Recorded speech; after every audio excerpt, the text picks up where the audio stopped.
आपल्याला सगळ्या बाजूनी चुकीची माहिती देणार आहेत। आपल्या महाराष्ट्राचे मुख्यमंत्री म्हणतात की सूर्यवंशीचा जीव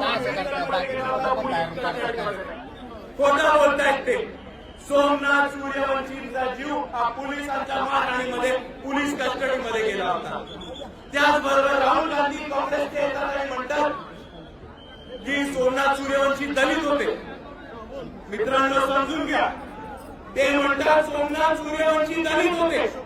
आपण समजून घ्या, ते दलित या शब्दाचा वापर करतात। त्यांना लाज वाटते म्हणायला की सोमनाथ सूर्यवंशी हे आंबेडकरवादी कार्यकर्ते होते। त्यांना लाज वाटते म्हणायला की सोमनाथ सूर्यवंशी आंबेडकरवादी नेता होते। त्यांना लाज वाटते म्हणायला की सोमनाथ सूर्यवंशी वंचित बहुजन आघाडीचे कार्यकर्ते होते। त्यांना लाज वाटते म्हणायला की सोमनाथ सूर्यवंशी हे एक सच्चा वीर योद्धा होता। मित्रांनो, हे दलित म्हणतात, पण आपण एक सच्चाई समजून घ्या की सोमनाथ सूर्यवंशी हे सच्चे आंबेडकरवादी सैनिक असते तरी ते घोडा समाजाचे होते। त्यांचा जन्म प्रत्याविमुक्त समाजामध्ये झाला होता आणि तरी त्यांनी बाबासाहेबांचं संविधान आणि बाबासाहेबांचे विचार मान्य करून रस्त्यावरती आले आणि लढले। आणि आज आपल्या सर्वांना ठिकठिकाणी परभणीची घटना थांबवायची असेल, ठिकठिकाणी सोमनाथ सूर्यवंशी सारखे आपले शहीद गमवायला थांबवायचं असेल तर आपल्या सर्वांना ताकदीने येऊन लढायला लागणार आहे।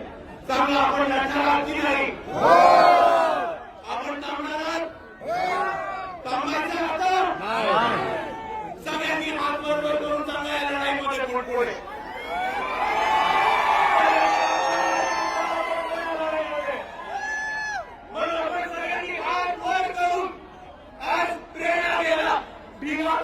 विजय स्तंभाच्या खाली उभं राहून इतिहास इतिहास आहे, जिकडे आपल्या 500 शूरवीरांनी कितीतरी लाखो पेशवेच्या मातीत काढले होते। हा इतिहास आहे आपला। या विजय स्तंभाच्या खाली जाऊन आपण सगळे शपथ घेऊ की या देशातला जोपर्यंत मनुवाद संपत नाही तोपर्यंत इकडचा प्रत्येक आंबेडकरवादी लढणार म्हणजे लढणार।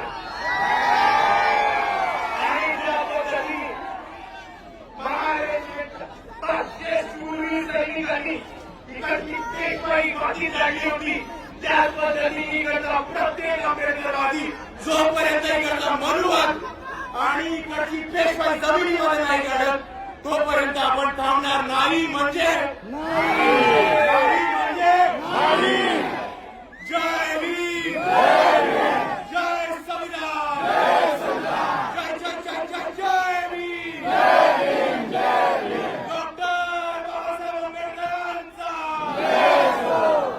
भीमा कोरेगाव चोऱ्या दिनाचा, जय जय जय जय भीम। आणि एवढा म्हणून मी माझे 2 शब्द थांबवतो। रात्र झाली आहे, आपण सर्व लांब जाणार, आपण सर्वांना विनंती करतो की आरामाचा पाऊल जायला